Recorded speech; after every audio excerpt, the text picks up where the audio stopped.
Bonjour à tous et à toutes. Ben voilà, hein, partie 17, affaire Grégory. Je fais une suite parce que vu le nombre de messages que je reçois, de commentaires, bon, je vois que je suis toujours étonné, hein, c'est étonnant. Une affaire qui a 40 ans, dont on a dit tout et son contraire, ça suscite toujours beaucoup d'intérêt, beaucoup de questions. Donc bon, moi je veux bien donc un peu approfondir, hein, puisque apparemment il y a une demande pour ça. On m'a posé la question en privé. J'ai pas la question sous les yeux, mais je m'en rappelle, parce que là je suis en voiture, donc voilà. On m'a dit pourquoi en fait, qu'est-ce qui fait que tu t'intéresses particulièrement à cette affaire? On m'a même dit, est-ce que tu pourrais ouvrir une chaîne secondaire où tu ne traites que des affaires policières, parce que franchement, tu abordes des choses sous un angle qu'on n'a pas l'habitude, etc., etc. Bon, c'est possible, hein, c'est possible que je fasse ça à l'avenir, à mes heures perdues. Je vais y penser, pourquoi pas, ouais, ça peut être un projet intéressant. Mais pour rester concentré, bon, l'affaire m'intéresse parce que le profil des protagonistes m'intéresse. On est quand même, pour ceux qui connaissent, hein, ceux qui ne connaissent pas, ça va pas leur parler ce que je vais dire, mais on est quand même face à des gens très particuliers, honnêtement. Marie-Ange Laroche est vraiment une caricature de la femme virile des campagnes. On l'imagine tellement bien avec une fourche au milieu des vaches qui peut haranguer son mari ou les vaches. C'est des personnages, je voulais dire d'Épinal, parce que c'est une expression, une image d'Épinal. Et l'endroit est près d'Épinal, donc c'est assez comique. Jean-Marie Villemain, c'est typiquement le jeune ambitieux qui se bouge, qui a les émotions à fleur de peau. C'est des personnages en fait très clivants et donc très passionnants en fait. Passionnants. Monique, c'est typiquement la vieille maîtresse de maison qui régente tout, qui observe tout, qui commande tout, qui est mêlée à tout, qui est, comme bien souvent, parce que ça aussi, cette affaire, en fait, me confirme certaines choses que je pensais avant, en fait. Dans le sens, on voit, en fait, que dans beaucoup de couples, c'est la femme qui domine. Alors que dans tous les médias, on nous dit toujours la femme, la pauvre, le mari, etc. Alors, en fait, on constate. Marie-Ange Laroche, dominante. Monique, dominante. Jacqueline, dominante. Et ainsi de suite. Michel et Jackie sont des hommes très faibles, ultra émotionnels, ivrognes. Bon, on voit que c'est leurs femmes qui sont lucides, etc. Alors, Jean-Marie Villemain et sa femme, c'est un peu différent. Là, on sent quand même qu'il est l'homme. Et clairement, les choses sont démarquées. Mais justement, c'est ça le point. Moi, en fait, cette histoire, je m'y intéresse parce que je suis quelqu'un qui suis très intéressé par la psychologie humaine. Ayant croisé dans ma vie réelle des cas tous plus hallucinants les uns que les autres. Ma mère, ma belle-mère, ma tante, toutes mes femmes. Voilà, le destin, ma vie a voulu que je croise des gens hors du commun, des gens extrêmes. Même mon arrière-grand-mère, personnage extrême. Mon arrière-grand-mère, qui était protestante, pouvait sortir de l'église, dire des horreurs. Un ego surdimensionné. Sans moi, mon mari était un grand zéro. Son mari était un grand artiste peintre qui a fait des milliers de toiles, reconnu par la royauté de Belgique qui lui passait des commandes. Enfin bon, elle est une petite femme qui nettoyait sa maison. Bon, voilà. Sans moi, mon mari était un grand zéro. Bon. Ou bien, aucune femme au monde n'a fait ce que j'ai fait pour mes enfants. Bah, Elle n'a rien fait de spécial, quoi. Bon, elle a éduqué ses enfants, puis elle les a un petit peu maltraités à l'adolescence. Donc voilà, des gens, en fait, complètement fous, en fait. Et donc, moi, quand j'en croise de nouveaux fous, je suis un peu interpellé, quoi. Je dis, il y en a d'autres. Voyons voir de quoi il s'agit, en fait. Et j'ai constaté dans ma vie, mis à part cette affaire, en fait, qu'il y a beaucoup de fous en liberté, en fait. Alors, fou, ça veut dire quoi? Parce que bon, on va dire, ouais, mais on est tous le fou de quelqu'un, effectivement. Fou, en fait, ça veut dire des gens qui, quand tu analyses scientifiquement ce qu'ils disent, c'est inquiétant, quoi, voilà. C'est inquiétant. J'ai pas dit quelqu'un qui est marginal ou hors du commun, parce qu'on peut être marginal, enfin moi je suis un marginal, mais j'ai dit des choses cohérentes, qui peuvent se vérifier, vous voyez bien toutes mes hypothèses dans l'affaire Grégory, j'étaye ça, je ne jette pas des trucs comme ça en l'air, et vous voyez qu'au niveau de l'opinion dominante, c'est pour ça que beaucoup de gens sont outrés, comme moi, hein. On se dit, mais en fait, je suis dans un asile à ciel ouvert, quoi. Et dans cette affaire, ouais, on est dans un asile à ciel ouvert. Et je dis pas ça parce qu'on dit, ouais, mais égocentrique, narcissique, tu crois que t'es mieux. Non, mais j'ai des preuves. J'ai des preuves de penser que dans cette affaire, on est dans un asile à ciel ouvert. Comme dans la vie, d'ailleurs. Comme dans la vie, la plupart des gens, pour moi, la plupart des gens sont fous. Sont incompréhensibles et voient comme normales des choses qui sont pas normales du tout. Bon, je vais pas faire cet audio sur le monde parce que j'en ai pour 5 heures. Je vais un peu me limiter à l'affaire, mais je peux faire le même travail sur le monde. Les familles, les couples, tout, les relations parents-enfants, tout est fou. Tout est fou. Si on prend le temps d'analyser en profondeur ce que moi je fais dans tous mes audios, sur tous les sujets. Et c'est pas un avis personnel, c'est un jugement froid, technique, scientifique de la situation. Comme j'essaye de le faire dans l'affaire Grégory. J'applique cette méthode-là à l'affaire. Et je prends un exemple, parce qu'il y en a des dizaines et des dizaines. Je constate, froidement, calmement, que tout le monde trouve normal, dans les médias, partout, dans les forums de discussion, tout le monde trouve normal que Sesma dise la fleur au fusil. On va pas perquisitionner chez des parents chez qui on vient de kidnapper l'enfant. Il y a tout le monde qui trouve ça normal. Ben, je sais pas, hein.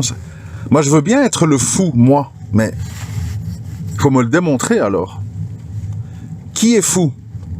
Moi qui trouve ça fou?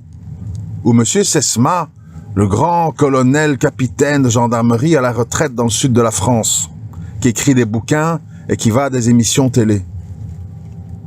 On n'allait quand même pas faire une perquisition chez des parents à qui on vient de kidnapper l'enfant. Rien que ça, hein. Oubliez tout le reste. Rien que ça, c'est une balle dans le caisson. Tu dis, je deviens fou. Je n'appartiens plus à ce monde, quoi. Je comprends pas.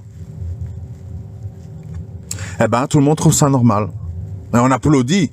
Ah, il est bien, Sesma, avec Jean Kerr, des fidèles alliés de Christine. Bravo, Sesma. Sesma, de nouveau, jugement scientifique froid et précis.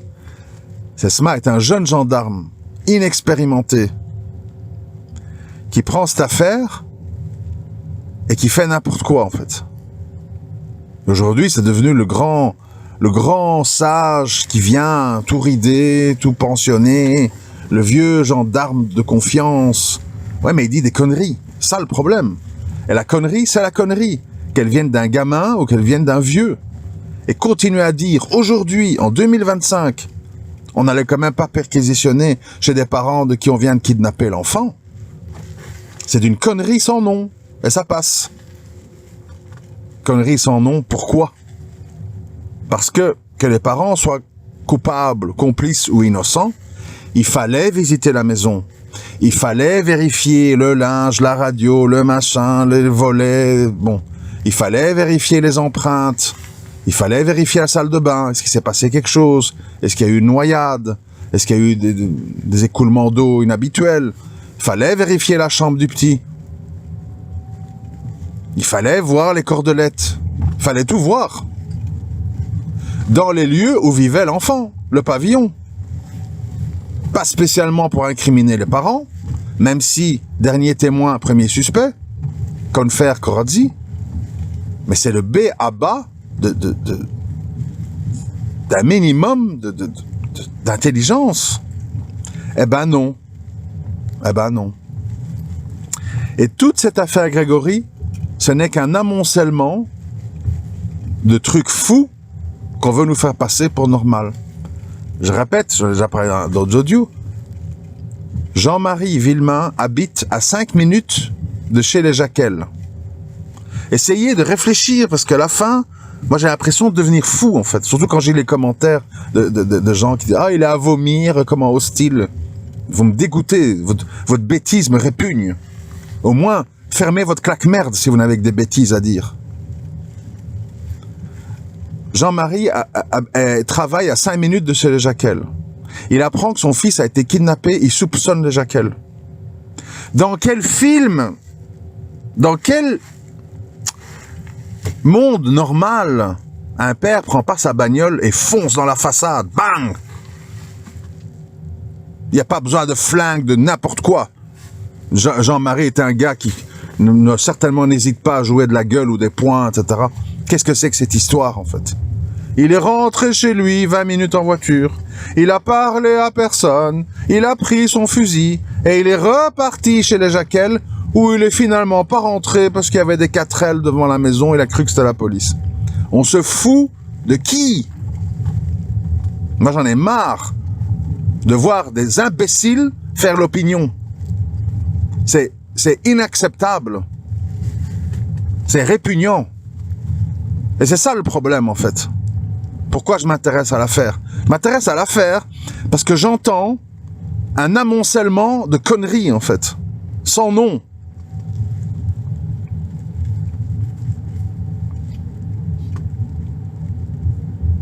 Et c'est comme ça, tout le long de l'affaire. Les Cordelettes, la Docelle, la rivière, là, à Docelle. Tout le monde trouve normal qu'on veut faire du mal à Christine et Jean-Marie en faisant disparaître leur enfant, mais on veut leur faire du mal en prenant tous les risques. Ah bah oui, ce serait bien qu'on m'attrape, tiens. Je me cache depuis des années, je cache ma voix au téléphone, je viens la nuit, soi-disant, péter le volet, mettre des lettres dans le volet ou je sais pas quoi, mais je veux qu'on me cache, je veux pas qu'on me trouve, soi-disant, je veux pas qu'on me trouve. Mais je viens en pleine journée kidnapper l'enfant, et je vais en pleine journée le jeter dans la rivière, en prenant soin de faire des cordelettes autour des poignets et des pieds. Et comme c'est pas encore assez, ben je vais mettre une lettre à la poste pour dire que c'est moi, et je vais aussi téléphoner à Michel.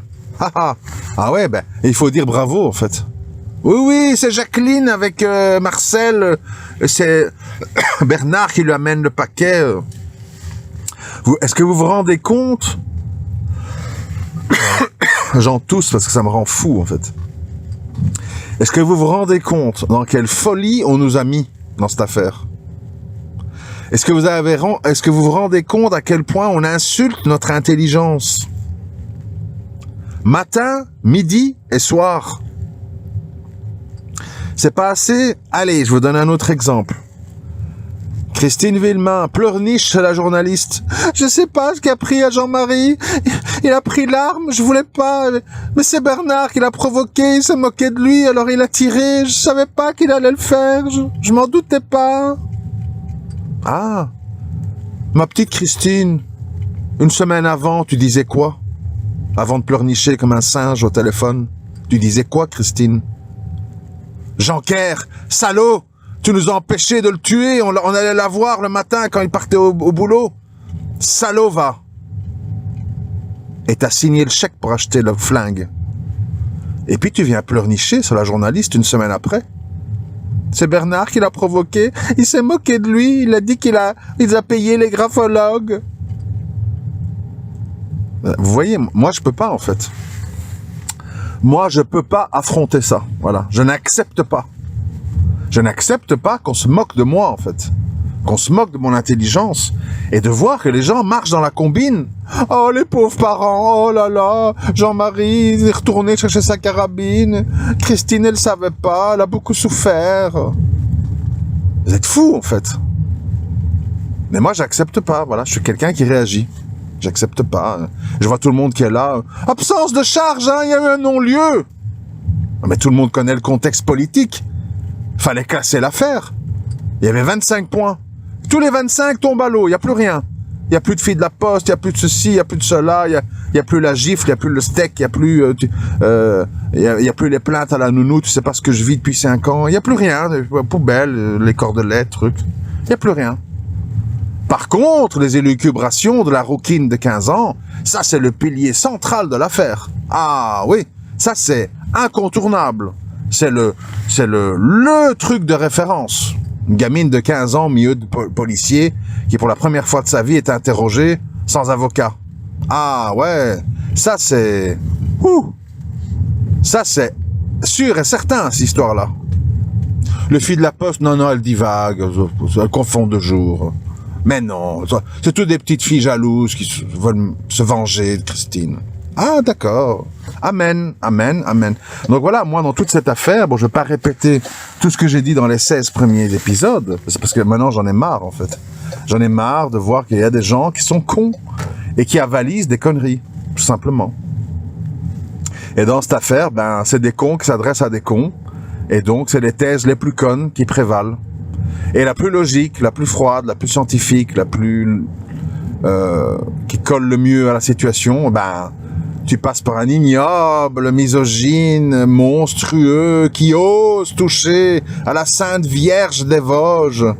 Bon, moi j'ai pas de temps à perdre. Tu vois, à un moment donné, tu dis, j'ai affaire à des Mongoliens consanguins, je peux rien faire, en fait. Je peux plus rien faire. Ils comprennent rien. Ils boivent la soupe, c'est se marrent. Bah oui, on va pas perquisitionner, j'ai des parents. Tu vas perquisitionner où, alors?